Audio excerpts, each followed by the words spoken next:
A Souza Produções convida você a se tornar um patrocinador. Semeie no nosso ministério. Com a sua oferta poderemos produzir muito mais vídeos. Este é um ministério independente e, por isso, precisa da sua participação. Inscreva-se no canal e compartilhe os vídeos. Seja um multiplicador desta visão.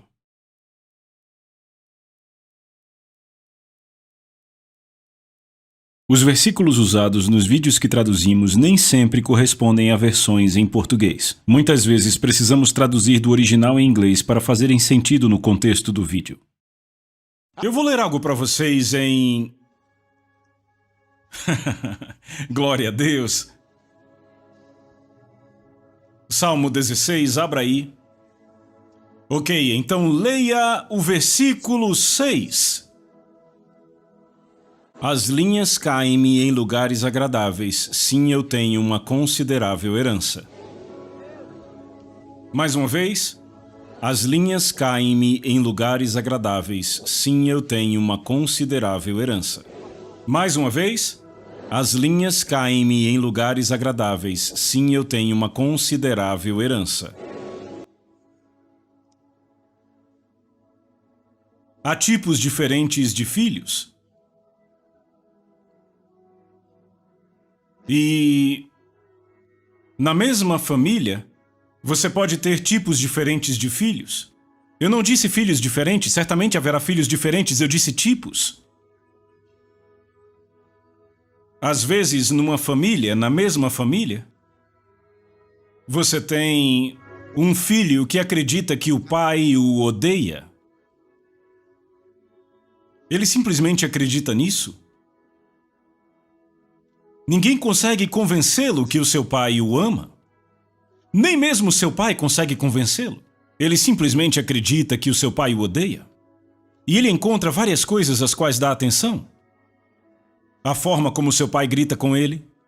A forma como o pai lhe bate quando ele faz algo errado. A forma como o pai se recusa a dar o que ele está pedindo. Até mesmo o quarto que o pai deu a ele. Todas essas coisas ele considera como ódio. E aí você tem outro que acredita, apesar de qualquer coisa, que ele possa passar assim como o outro irmão, que o seu pai o ama. Existem aqueles que creem que a mãe o odeia. Ou uma filha que acredita que a mãe a odeia. Você tem aquele que acredita que o pai o ama, que a mãe o ama. Existem os dois tipos. Como eles chegam a estas conclusões? Pensamentos. Pensamentos. Pensamentos são coisas poderosas. Pensamentos. Os pensamentos, eles se acomodam. De onde os pensamentos vêm? A Bíblia nos mostra que os pensamentos podem vir, número 1, do nosso próprio raciocínio, baseados na informação que nós adquirimos, nossa própria razão, baseada na informação que adquirimos, quer seja do nosso ambiente, de algo que lemos, do que outra pessoa disse, de algo que assistimos, do que quer que seja, informações adquiridas por nós.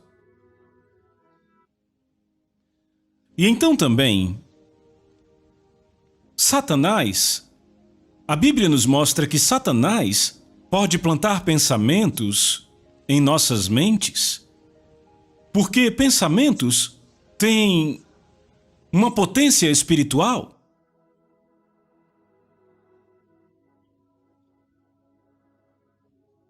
Você está acompanhando?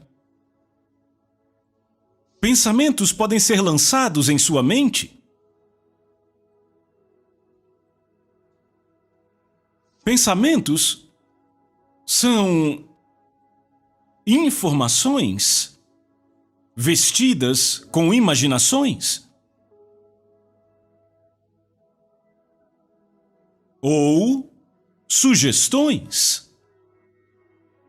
vestidas com imagens.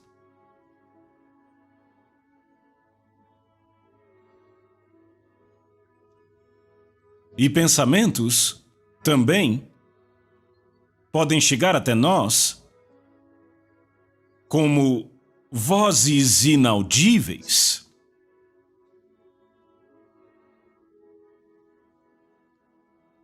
Você está ouvindo? Deus também nos envia pensamentos. Então, pensamentos podem vir de nós, baseado em nossa própria informação adquirida. Pensamentos podem vir de Satanás ou dos seus demônios. Ok? Satanás ou os seus demônios. E pensamentos podem vir até nós de Deus e dos seus anjos.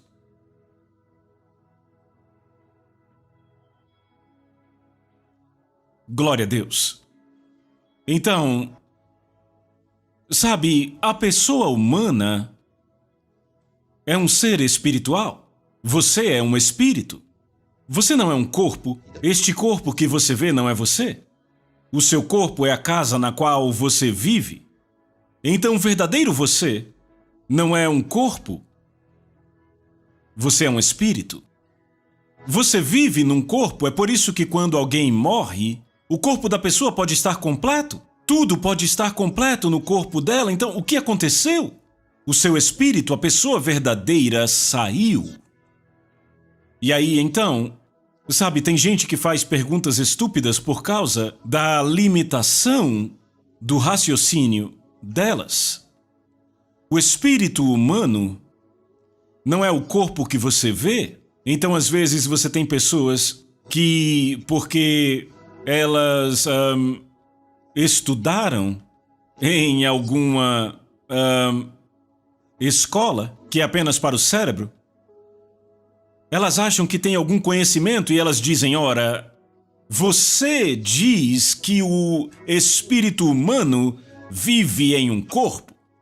E aí elas tentam esboçar para nós a anatomia do ser humano. E elas conseguem nos mostrar tudo.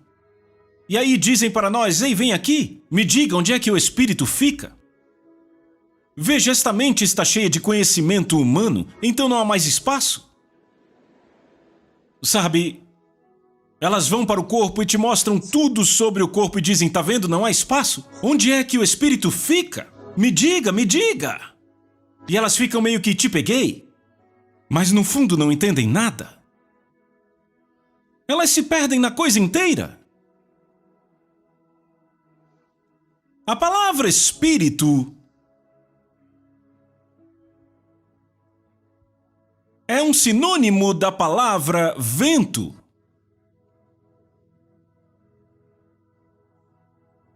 Você entende isso? Vento, que significa que opera com o caráter do vento. Você entende? Agora, o que isso te diz?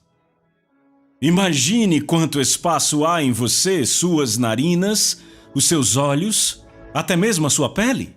O ar pode entrar em você? De todas as formas. Se o ar consegue entrar em você, o espírito pode entrar em você. Porque este é o caráter do espírito. E você não usa tamanhos físicos para descrever um espírito.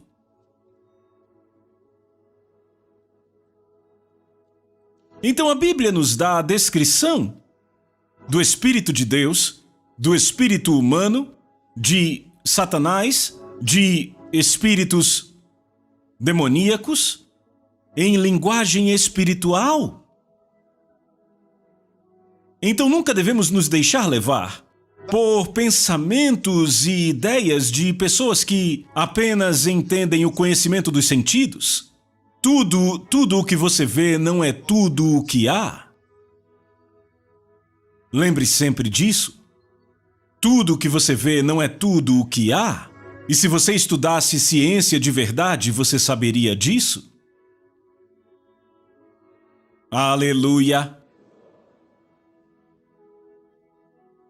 Então eu disse isso para falar o seguinte: você é um espírito, você vive em um corpo, e Deus se comunica com o seu espírito. Ele se comunica com o seu espírito. Você conhece a Deus a partir do seu espírito? Não dá para conhecer a Deus da sua mente. É por isso que a palavra de Deus é revelação. A palavra de Deus é revelação, ele revela a si mesmo através da sua palavra, e ele se revela através do seu espírito. Em Romanos capítulo 10, verso 10, a Bíblia diz que com o coração o homem crê para a justiça. Você vê com o coração, não com a sua mente. Você crê com o seu coração? Você crê com o seu coração? A palavra de Deus é a instrução de Deus. A palavra de Deus é a informação de Deus. E quando Deus te dá a palavra dele, veja, você tem que entender que há certas coisas contra as quais você não discute, porque estas coisas são chamadas de verdades. Você não discute com verdades. Você debate com suposições. Quando algo se tornou uma verdade, você não discute com isso, porque é uma verdade. Agora, até que haja uma verdade maior, você fica com aquela verdade. Então, 1 mais 3 dá quanto? 4. Esta é uma verdade. E não existe outra verdade além de 1 mais 3 ser igual a 4. Até que haja uma verdade maior, temos que ficar com esta. Sabe, por exemplo, dia desses, Plutão deixou de ser planeta? Você se lembra? Tem gente que não sabia? Lembra que falávamos, existem tantos planetas? Lembra? E lá estava no meio deles Plutão. E recentemente tiraram Plutão.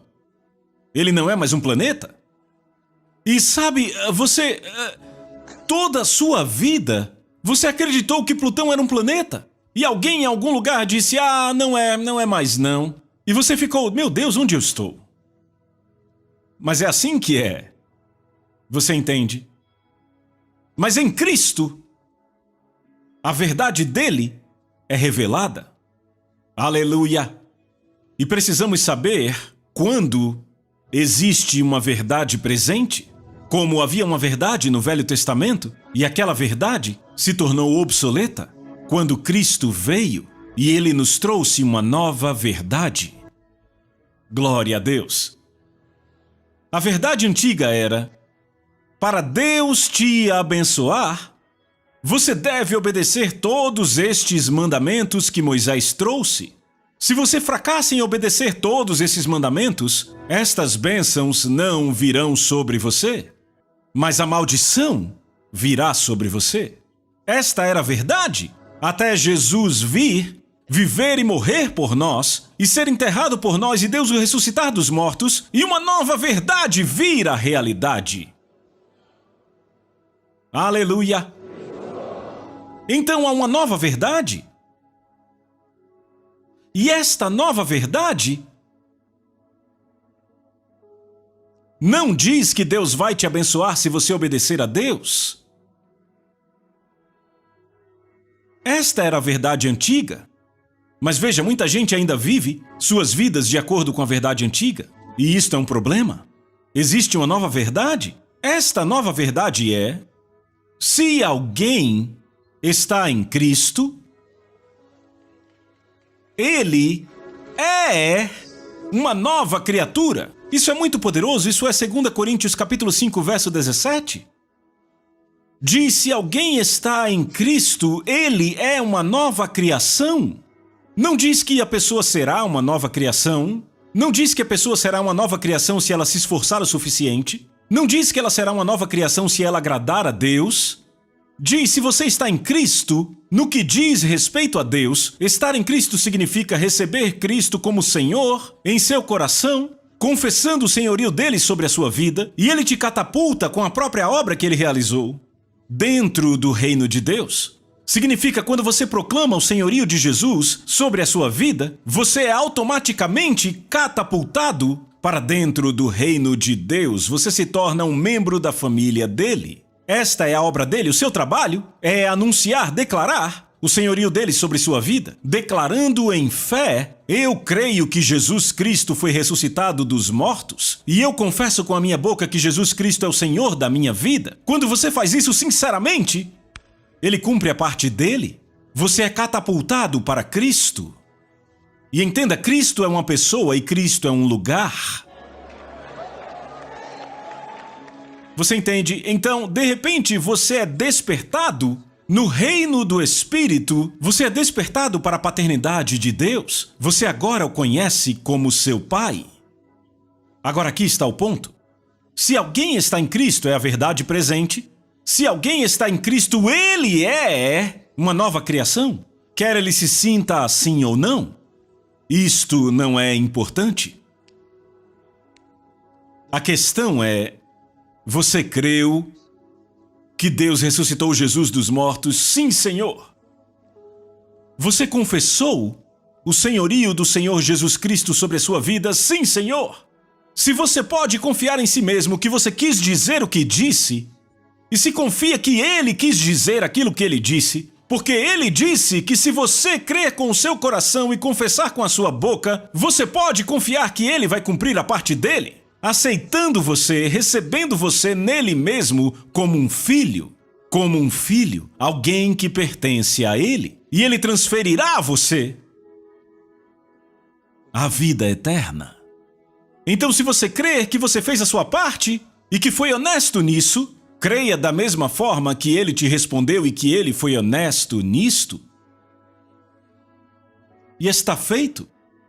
Então, a partir deste momento, você pode proclamar ousadamente que é filho, porque se não proclama ousadamente, está dizendo que Deus é mentiroso. Você está dizendo que confia em si mesmo, que proclamou com fé, mas que ele não ouviu você, que ele não cumpriu a parte dele. Ele disse: se você crer que eu ressuscitei Jesus dos mortos, se você crer que ele foi ferido pelas suas transgressões, moído pelas suas iniquidades, você não entende isso? Que ele morreu por você? Se você crer nisso e confessa que ele é o Senhor da sua vida, Deus diz que a vida eterna, a vida e a natureza de Deus serão transferidas automaticamente à sua vida naquele momento, porque ele diz que aquele que crê tem a vida eterna.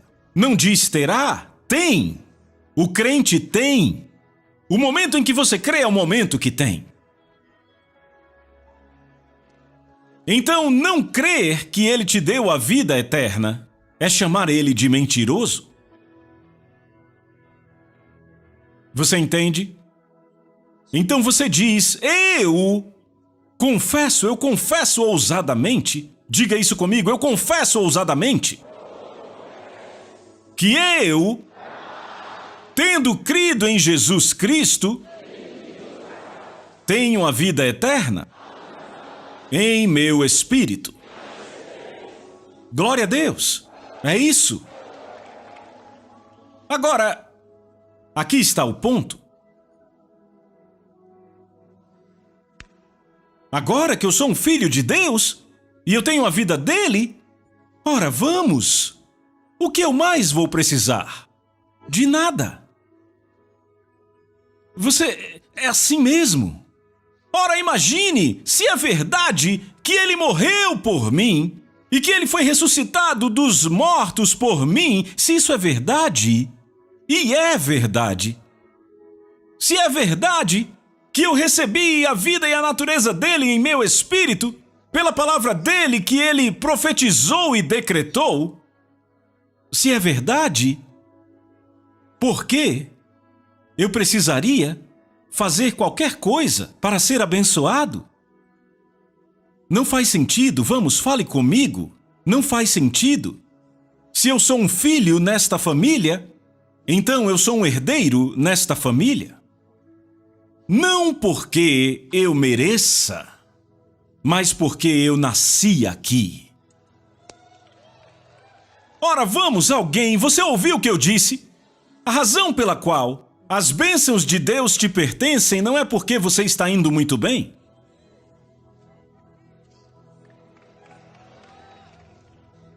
Não é porque você está servindo a Ele com fidelidade. Você entende? Esta é a razão pela qual muitos cristãos fiéis não conseguem entender por que, com a fidelidade que têm, sabe, elas são boas para Deus. Elas usam roupas compostas nos domingos. Sabe, eu quero dizer, não fazem nada errado. Elas são limpas e estão bem. Sabe, elas estão bem, elas são legais. Elas não conseguem entender por que a oração delas parece que nem sempre é respondida. Não conseguem entender. Sabe, teve uma vez eu ouvi uma história de algo que aconteceu em Benin. Muito interessante. Sabe, nós fizemos este encontro em Benin e havia uma senhora que recebeu a cura e subiu à plataforma para testemunhar. E eu estava impondo as mãos sobre as pessoas enquanto ela subiu. E então sobe aquela senhora e eu impus as mãos sobre ela. E ela foi tocada pelo Senhor e eu disse: o Senhor me disse para eu te dar 1 milhão de nairas. E, é claro, ela ficou em choque. Então eu disse: o Senhor disse para eu aumentar para 2 milhões de nairas. Agora ela estava quase desmaiando. Ok, então depois do culto, isso é verdade, eu quero que você preste atenção nessa história. Depois do culto, alguém foi levado por um motorista de táxi que tinha estado no encontro, mas não sabia que a outra pessoa também tinha ido ao encontro. E ele disse: eu vi uma coisa maravilhosa hoje. Ele disse uma coisa impressionante. Eu vou te contar a história. E ele disse: sabia que o pastor Chris estava no encontro hoje na Embaixada de Cristo? E uma mulher subiu na plataforma. Ela nem pediu por nada. E o pastor Chris disse: Deus me disse para dar a essa mulher 1 milhão de nairas, não 2 milhões. E ele disse: eu tenho pedido a Deus só 65 mil.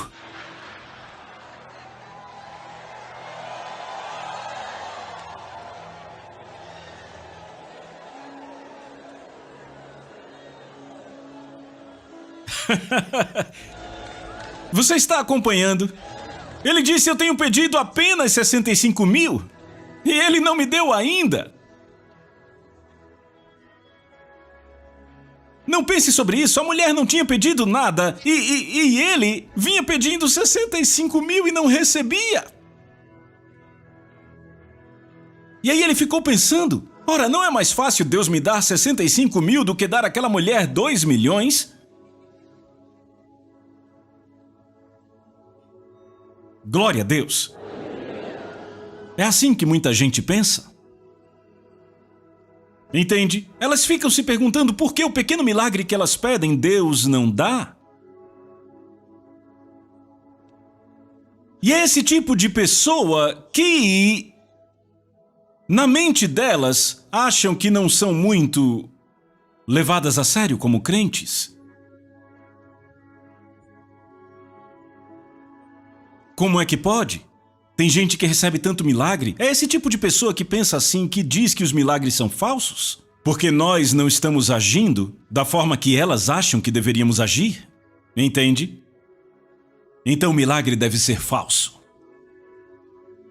Ele deve estar fazendo alguma coisa. Como pode ter tanto dinheiro? Deve estar roubando algo. Eles devem estar mexendo com alguma coisa de drogas, alguma coisa. Devem estar fazendo algo errado. É dinheiro demais. Deve ter algum engano. Então o tempo todo esse pessoal vem para os nossos cultos tentando descobrir qual é o truque. Um barulhinho, eles já olham de lado assim. Você acha que estão ouvindo a mensagem? Não estão. O tempo todo estão procurando onde está o truque. E quando os diáconos trazem os envelopes, elas examinam e examinam e examinam. Sabe, ficam tentando descobrir o que é isso que eles estão fazendo. Glória a Deus, mas eu quero mostrar a vocês essas coisas nas quais cremos, que tornaram as nossas vidas belas. Agora, não deixe ninguém te enganar. Sabe, às vezes as pessoas dizem, estão escrevendo coisas sobre o pastor Chris, ouçam. Tudo isso que eles escrevem, seja bom ou mal, não faz nenhuma diferença. Ei, você está me ouvindo? Quando escrevem algo bom, eu não me importo em ver. Quando escrevem algo ruim, eu não me importo em ver. Sabe por quê? Porque eles não são um fator. Você entende? Não são um fator. Então seja esperto, nem dando ouvidos a eles. Porque, sabe, pessoas que estão embaixo querem sempre arrastar outras pessoas para ficar com elas. Enquanto você está com elas, você é amigo. Comece a fazer progresso para ver, se torna um inimigo.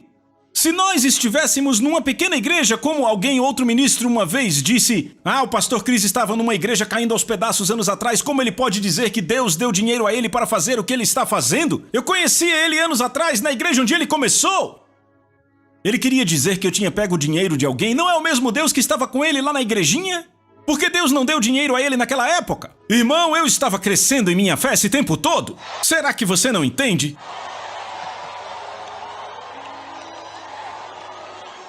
Aleluia! Glória a Deus! Aleluia! Então você entende? Tem coisas nas quais cremos. E elas estão nas Escrituras, eu vou te mostrar. Na verdade, você até já abriu e leu, mas tem que fazer sentido para você. Tem que fazer sentido para você. Aleluia! Tem que fazer sentido para você. Então vamos ler de novo Salmo 16, verso 6. 1, 2, leiam.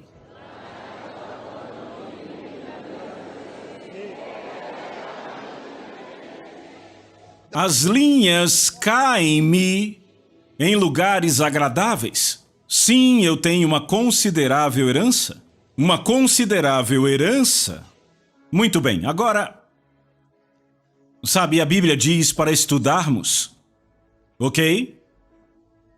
E estudar significa que você deve exercer alguns esforços dolorosos para ver através da palavra, para ver exatamente o que está sendo dito. Eu leio várias traduções quando eu estudo, para eu ter todas as nuances, e eu também gosto de estudar o original, de onde as traduções foram feitas, para que eu possa saber por que o tradutor disse o que ele disse, e se ele está certo ou não. Glória a Deus. Então, deixe eu ler para vocês. Nós lemos na King James e eu vou ler para vocês uma outra versão. Eu vou ler a versão do inglês contemporâneo. Certo? Eu quero que você ouça primeiro a King James. As linhas caem-me em lugares agradáveis. Sim, eu tenho uma considerável herança. Veja, o que ele está dizendo? Ele está dizendo as linhas caem-me. Você pode ler esse tipo de coisa? Muita gente aqui já leu os Salmos e provavelmente não entende o que ele está dizendo. Ele diz as linhas caem-me em lugares agradáveis. Isso significa, este homem está falando sobre... Houve uma divisão de terras, de propriedades, para pessoas diferentes, onde dizem, olha, daqui até aqui, daqui até aqui, é para João, Daqui até aqui é para Joana. E daqui até aqui é para André. E aí André descobriu que a terra dele, a propriedade dele, tinha um tesouro nela. Ele descobriu que havia petróleo. Ele descobriu que havia diamantes. Ele cavou um pouco mais e descobriu que havia ouro. Ele tem petróleo, ele tem diamantes, ele tem ouro em sua propriedade. E então ele diz as linhas, ou seja, as fronteiras. Ele diz: as linhas caem-me em lugares agradáveis. Sim, eu tenho uma considerável herança. Ou seja, eu estou muito bem de herança. As linhas caem-me em lugares agradáveis. Então eu descobri que a minha herança é melhor do que a que Joana recebeu, e é melhor do que a que João recebeu. E eu não tenho nada o que fazer com isso. Caiu para mim. Você entende? Caiu para mim. Glória a Deus. Agora, eu quero que você entenda isso que ele está dizendo. Imagine se a sua vida, por muitos anos, esta tem sido a sua contemplação. Como tem sido a minha contemplação. Sabe, enquanto outro cara está lutando com Deus. Oh Deus, faça para mim, Deus, faça para mim, Deus. Eu apenas dizia: as linhas caem-me em lugares agradáveis. Veja, eu estava gastando tempo cavando o meu ouro. Você entende? Mexendo com os meus diamantes, tirando o meu petróleo, enquanto ele ficava pedindo a Deus: oh Deus. João e Joana não conseguem entender. Mas as linhas me caem. Você vê a mentalidade? Por isso nossas vidas não podem ser iguais. Nossas vidas não podem ser iguais. Eu vejo todas as coisas boas na minha terra. E eles não encontram nada. Então vão viver uma vida de reclamação e preocupação. E alguém pergunta: ora, então de quem é a culpa? Bem, não é da pessoa que deu a terra a eles? É. E aí, o que é que você faz? Descobre o que está em sua terra! O petróleo não estava na superfície. O ouro não estava na superfície. Os diamantes não estavam na superfície, irmão. Descubra o que você tem em sua terra.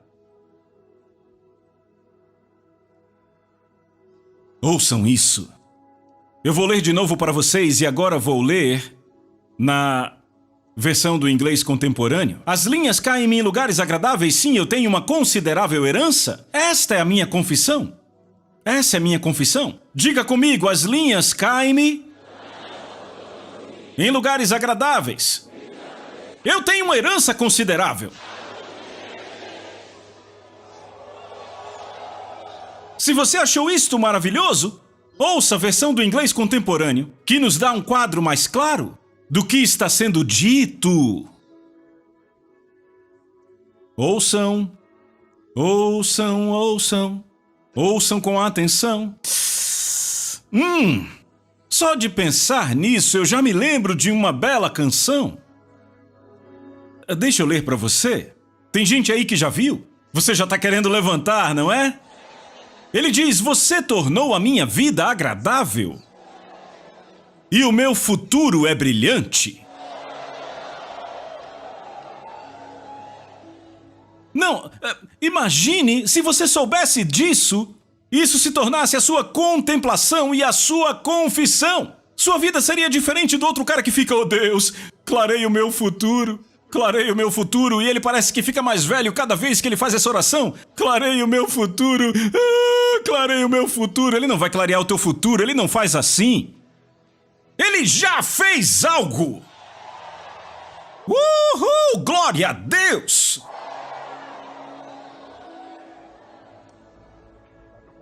Será que você não vê? Você viu isso? Você torna a minha vida agradável. E o meu futuro é brilhante.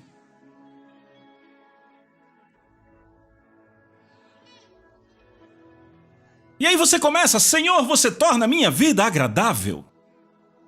E sabe, no momento em que você faz esta confissão, a partir do seu espírito, tudo se alinha com a sua confissão.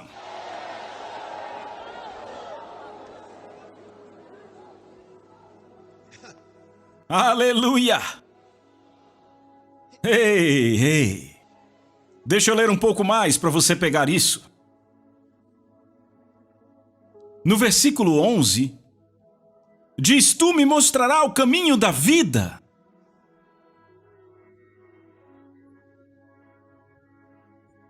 Você encontrou? Tu me mostrarás o caminho da vida, em tua presença a plenitude de alegria. Em tua mão direita há prazeres para sempre.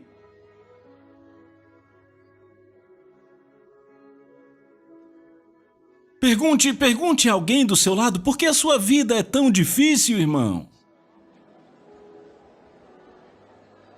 Veja, esse não é o plano de Deus. Não é o plano de Deus que a sua vida seja tão difícil. Aí alguém diz, eu vivo uma vida tão difícil, você é o problema. Sabe, nas vezes que as pessoas nos perguntam, é assim mesmo como vocês dizem?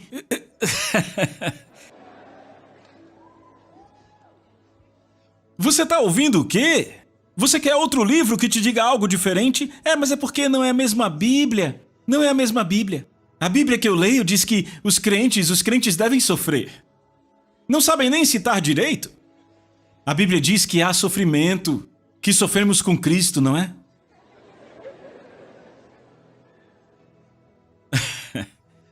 Tá bom, como é que você está sofrendo com Cristo? Como é que você está sofrendo por Cristo? Vai, como? Tem umas dificuldades, né?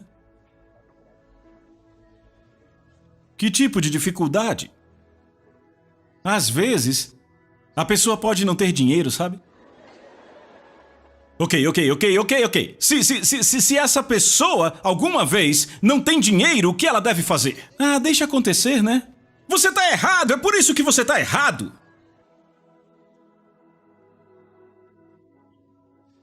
O fato de você não ter esse dinheiro, em um certo momento, não tem nada a ver com o estado do seu espírito.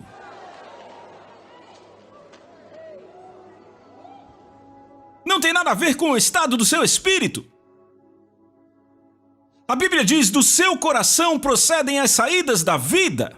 O que significa que desse seu coração é de onde o dinheiro deve vir. É de onde tudo o que você precisa na vida vai vir. Porque você destrói a fonte. Está em seu espírito. Então recondicione o seu espírito, reprograme o seu espírito para que ele te entregue todas as necessidades da vida supridas que você precisa. Tem gente que diz, Deus não responde.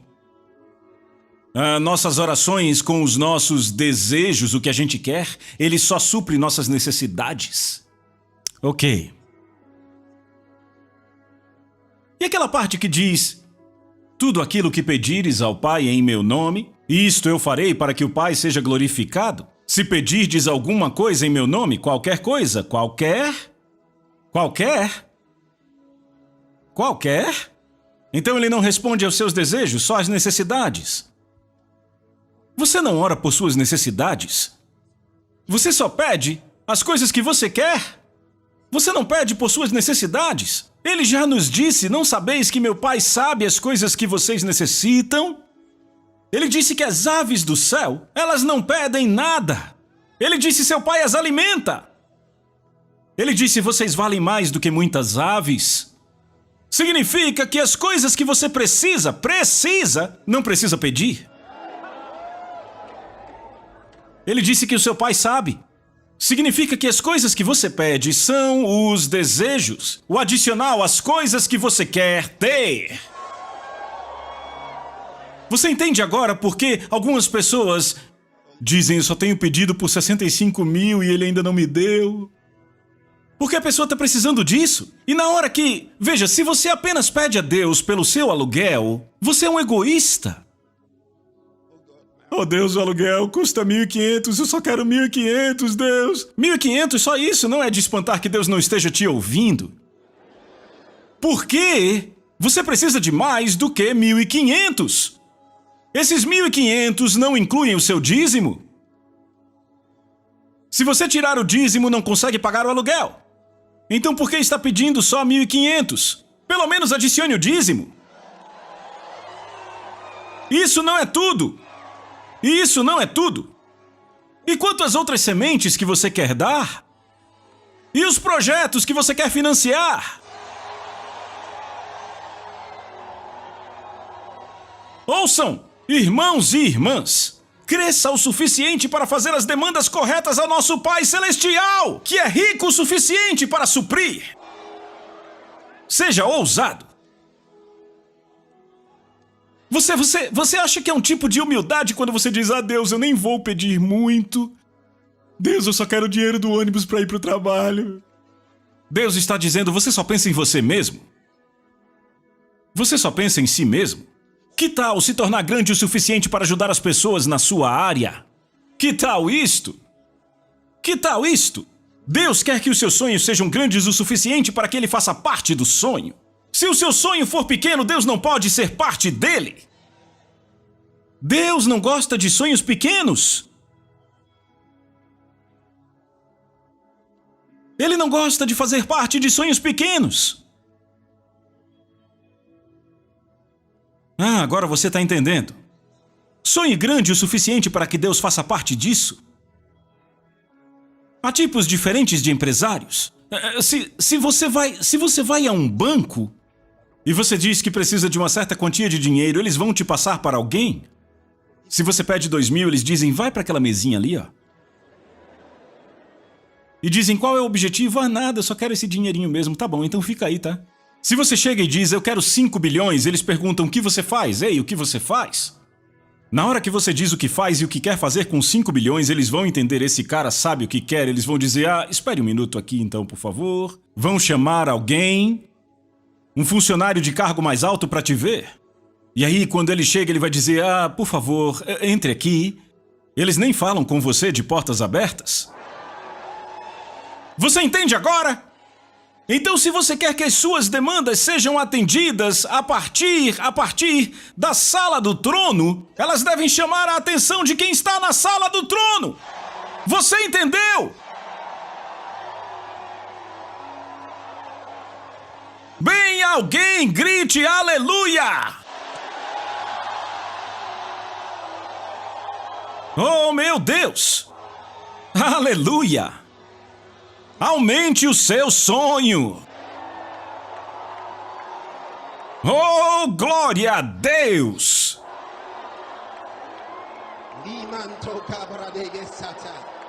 Levante suas mãos para o céu.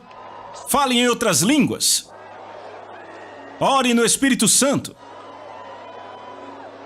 A Soso Produções convida você a se tornar um patrocinador.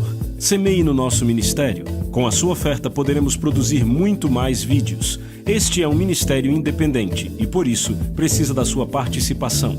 Inscreva-se no canal e compartilhe os vídeos. Seja um multiplicador desta visão.